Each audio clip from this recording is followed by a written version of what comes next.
right, episode 409 of the Cap Podcast, the 10th episode of the season so far. I'm here with Taylor McLeod. Taylor, how you doing today? You got first of all, you got a new background. It's giving money, like straight up money bags, like cabbage, lettuce, It's not cheese, no money bread. bag, no money bags over here. No, I am in a new apartment right around the corner from my old apartment. But it's basically the same exact setup just around the corner. And as far as how I'm doing, I can't see. I just got my eyes dilated and new prescription and all that, so I can't see, but here battling through, got the sunglasses on, first of all, doing you what look I can really do. fucking cool. Thank you. I'm I kind of appreciate that. jealous, honestly. Like I No, wish I could be as cool as you right now. we got the Action Bronson Coco Drio You hat feel on, me? you know, sunlight, but So what I'm hearing is that I can't refer to you as Moneybag Tay. no, no, Okay. no, no, no, no, no. Okay. Just asking because if that's what you know we like to make accommodations around here. You feel me? Yeah, I mean, hey, hopefully I can get to a point where that's an appropriate nickname at some point, but today is not that day. Okay. Okay. All right. So before we get into anything, I do want to draw your attention to the fact that Savage Mode by 21 Savage and Metro Boomin is 7 years old today. Um, is it too early for me to call it a classic? No, I think this is I don't know if there's any specific year, like amount of time. It's not like, the Hall of Fame where you have to be out for 5 years before you can get in. But I do think that there is an amount of, it has to be around for a while and it has to hold up over a period of time to be considered a classic. And that album is like the perfect example of a modern classic. And instant classic doesn't exist. Classic off first listen doesn't exist. It's just not a thing. I'm sure that certain albums when they came out, they were, certified classics close to right away, but you have to give it some time to breathe and some time to live. And especially now where, I mean, even 7 years ago, even the scene was so different 7 years ago. So I think albums from that time period might be kind of part of the last batch of albums that are real classics. Yeah. I mean, We still get them, but because it's not the same. what you said to me makes me think about from 2020 till now, how many albums have a case for being, because it's I think it's too early if we're talking from 2020 to now to talk about their certified classics. But how many albums have we listened to that actually have a case for being classic? And I mean, in my opinion, like very few. yeah, I would agree with that. I think the one that stands out to me in that category, and I don't know if it will get the universal. I think there's a case for like something like Call Me If You Get Lost, which isn't the one I'm talking about. I think because you can tell, but to me, like Ramona Park Broke My Heart is Yeah. the only album that I'm like even thinking about as a classic from 2020 until now. Like, and there isn't even like a part of me that's like, oh, I might be leaving something out. You know what I mean? Like, there's projects that I've really loved. There's projects that, but yeah, Ramona Park Broke My Heart is really the only one. And then you can have personal classics, which I think that's a valid argument too. But in terms of like classic hip hop album, that's the only one that comes to mind. Yeah. I mean, on my end, I'm also thinking about Eternal Take. Also when you add in Lil Uzi Vert versus the World too, just because of like how big of a moment it was and how it really carried the year. Yeah. Um, I might be, and if whatever Drake drops in whatever a month or two, ends up being trashed, I'm gonna completely abandon this point, but her loss might be up there. Um, I'm also thinking about Savage Mode 2. I'm also thinking about maybe Heroes and Villains, just because, like, in short, basically what I'm saying is, if an album has a full atmosphere around it, then it can enter that conversation.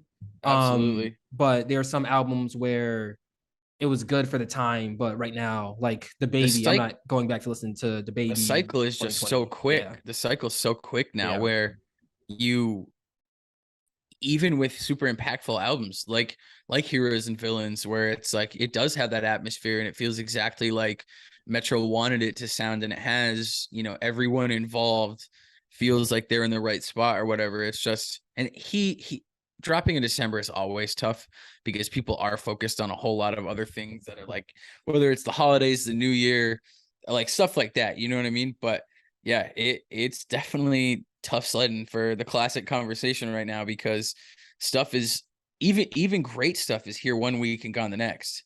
Yeah, that's true. Like I haven't gone back to the Metro version of Business is Business as much as I thought I would, and I think Right. that's a perfect example of that.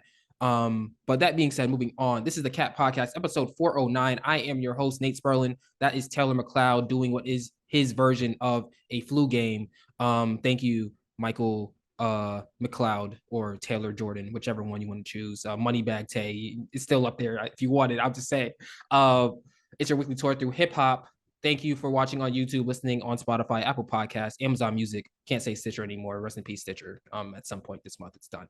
But anyway, do us a favor, hit the like button and subscribe to the channel. Follow us on Instagram, Twitter, and TikTok at Old Milk Media, and check out all the Old Milk content on oldmilk.co. We're gonna get right into it. We're gonna get into our power rankings. Taylor, what are your power rankings over the past 2 weeks? So number one, we have Blue Chip 7000 by Action Bronson. I've been revisiting that a lot. Number two, Great Escape, Larry June, Alchemist. And number three, just for the, for the sake of sticking to my word, we're putting Business is Business, Metro's version at number three. I like that you specified that it's the Metro's version because if you're on Metro, don't trust you. Oh, and also like I want some more. You Man, want some more. Metro I've been Boomin wants some playing more. I've been playing OU Went with Drake nonstop. It's a good song. That song. Also the one with 21 Savage. They Want Me Dead or Want Me Dead. Yeah.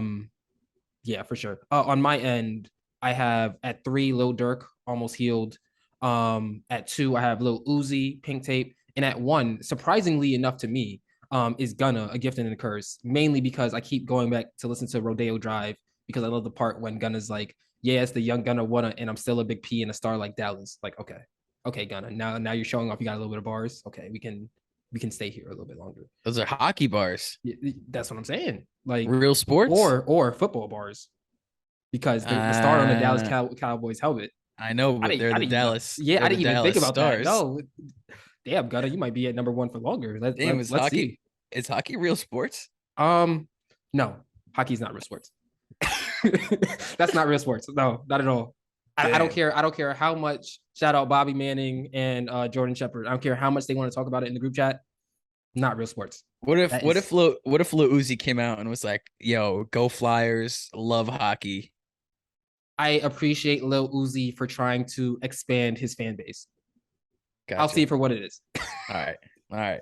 All right. Next up, we are at our versus segment. We are comparing 2 Lil TJay songs, Calling My Phone featuring Black and FN. Taylor, which song is better? Calling My Phone is incredible. Like I know that Calling My Phone was big, and I'm pretty sure it was maybe a TikTok sound for a little while. I don't have TikTok or use TikTok, but I think it was. I think that's Lil TJay at his best. Like I love R&B Lil TJay. I love I texted you in the middle of this new album. I was like, damn, this album makes me sad. And like honestly, when like sad Lil TJay is an incredible musician. So I think Calling My Phone is the one for me. Yeah, I think what we're gonna get into is also the versatility that comes with Lil TJay. I don't really think that's really highlighted enough. But I have to choose the opposite side. I have to choose FN. First of all, the first 30 seconds kind of builds an atmosphere before Lil TJay even has like a real lyric.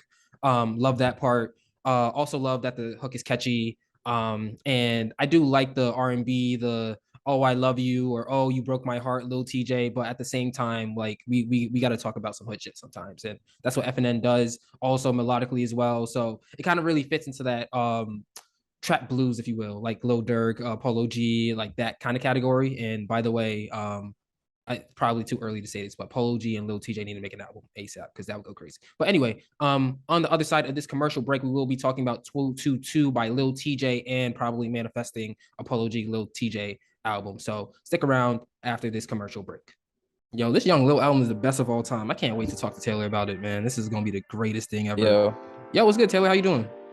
I hate this album. Do you have to clean your ears first? My What's wrong with you? girlfriend said everything I play in the car scares her. She said I lost all my taste, Clearly. and I need your help. Well, what am I supposed to do about it? You want me to order you Q-tips? No, I need hoodies. I need a beanie. I need t-shirts. I need you to help.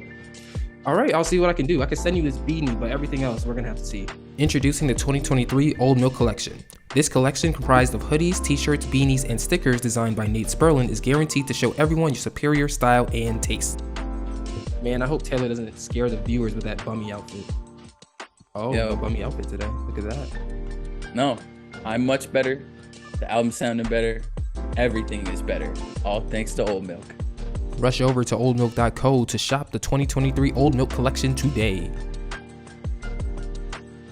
All right. Thank you for sticking around through that commercial break. This is the Cat Podcast, once again, episode 409. And on this episode, we are talking about 222 by Lil TJay, 15 tracks, 46 minutes long, featuring Summer Walker, The Kid Laroi, 504, and Jadakiss, NBA Youngboy, Polo G, and Coco Jones. Join the conversation in the comments below. That being said, Taylor, what were your first initial thoughts on 222?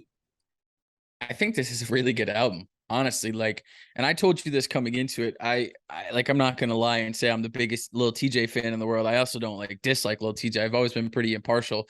I've heard the songs that are big enough to come through, whether that's viral on social media or they're just big enough because they're big enough. But I mean, after a few listens on this, it's a good album. And obviously, going back to last year when Lil TJay was shot and people were kind of monitoring his, like, if he was going to pull through or not from afar on social media. I think that was such a big deal on Twitter at one point.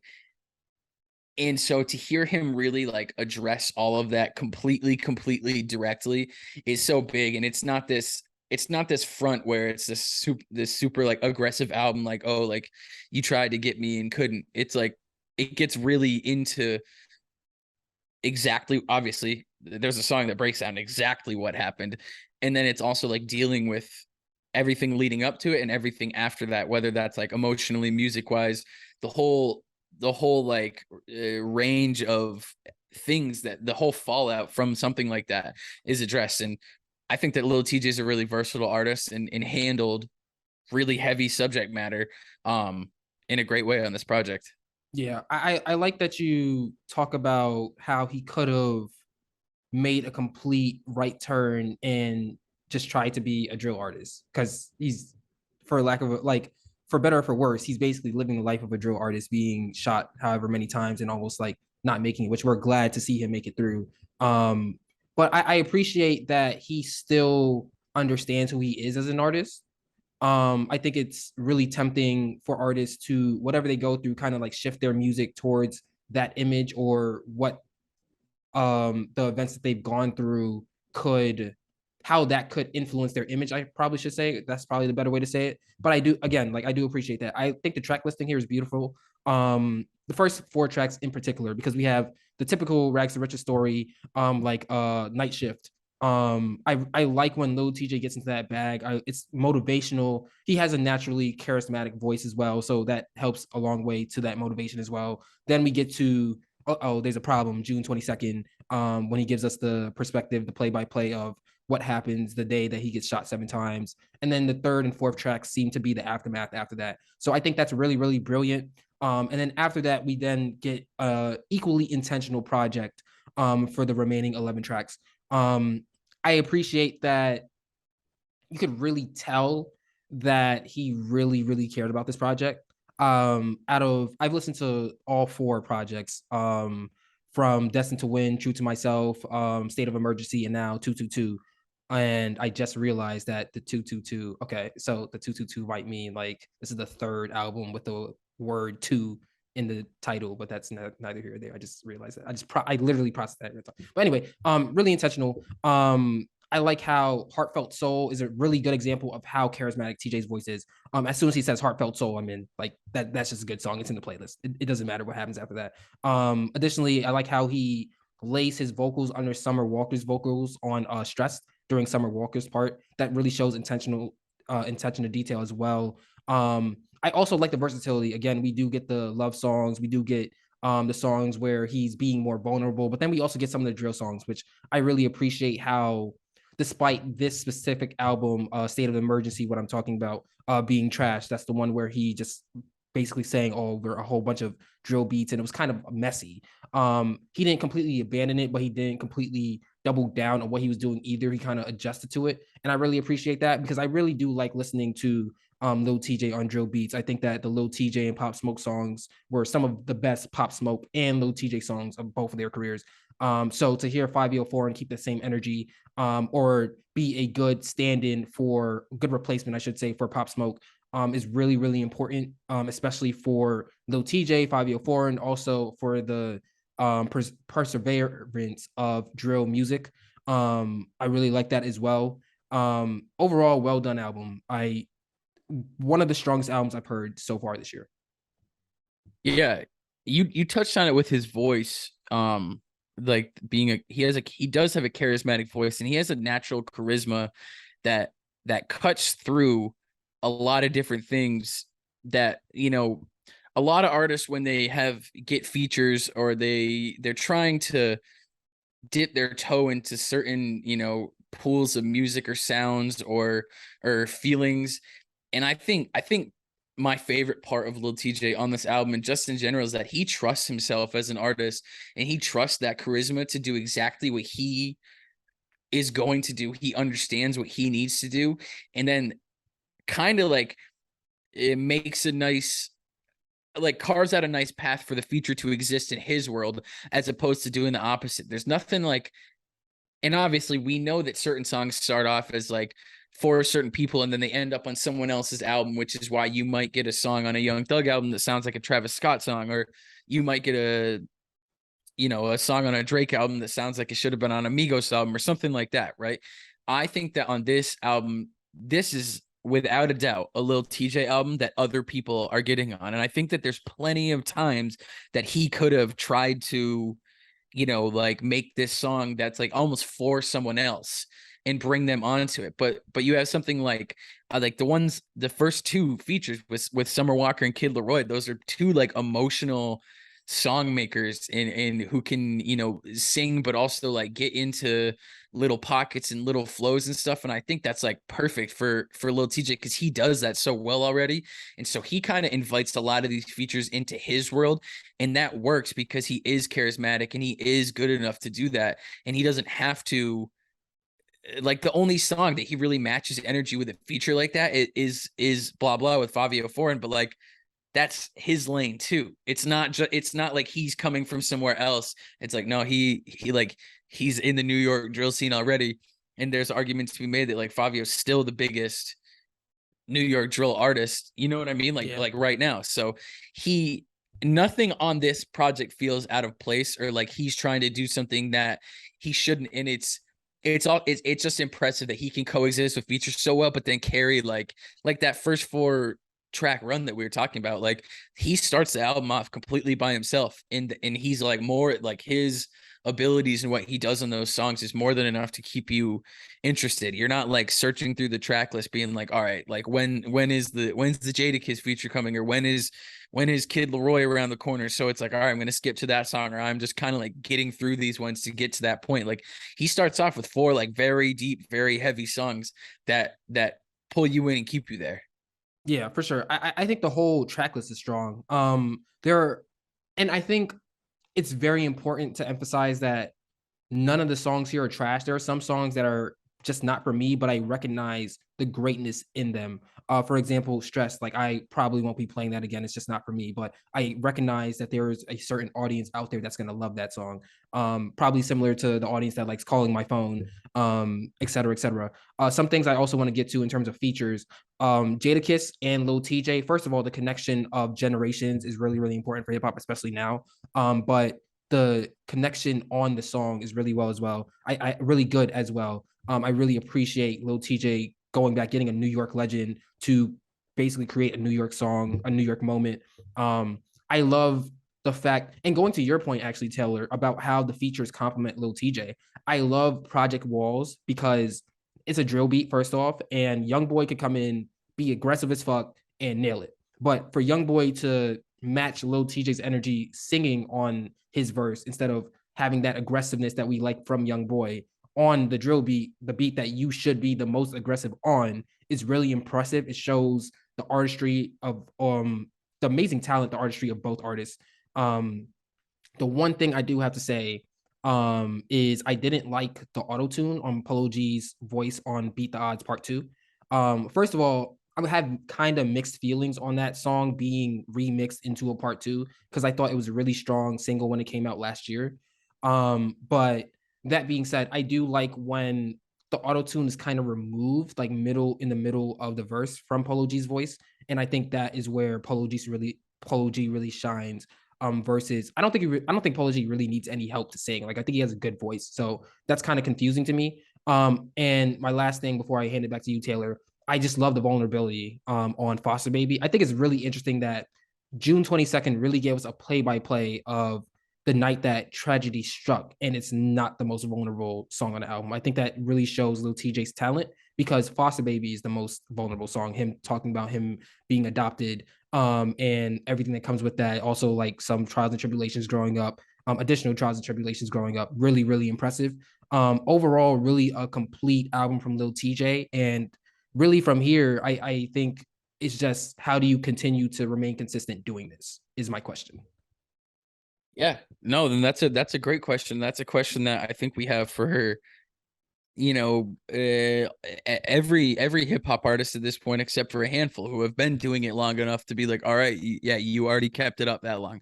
That's why, like if you ask me if you're like, what do you think of the last 5 years of Drake music? I'm like, it's not my favorite, but like he had 10 years before that. That was like, that is my favorite. You know what I mean? Like he did it long enough where it's like, all right, I'm still gonna like he's still one of my favorites, and it's like built off a foundation that you can have some like maybe not swings and misses, but you can have some points that are like a little more empty. But I think this album, I think this album is kind of pretty mature for what I would have not I don't want to say what I would have expected, but I think it's a mature album in the sense that it does feel intentional, and there's a high level of understanding of who Lil TJ is as an artist, and also like revealing how things went through the music as opposed to making it because it used to be like we learned so much from artists through the music. Like I'm sure you had the same experience growing up, but like you like learned about different parts of the country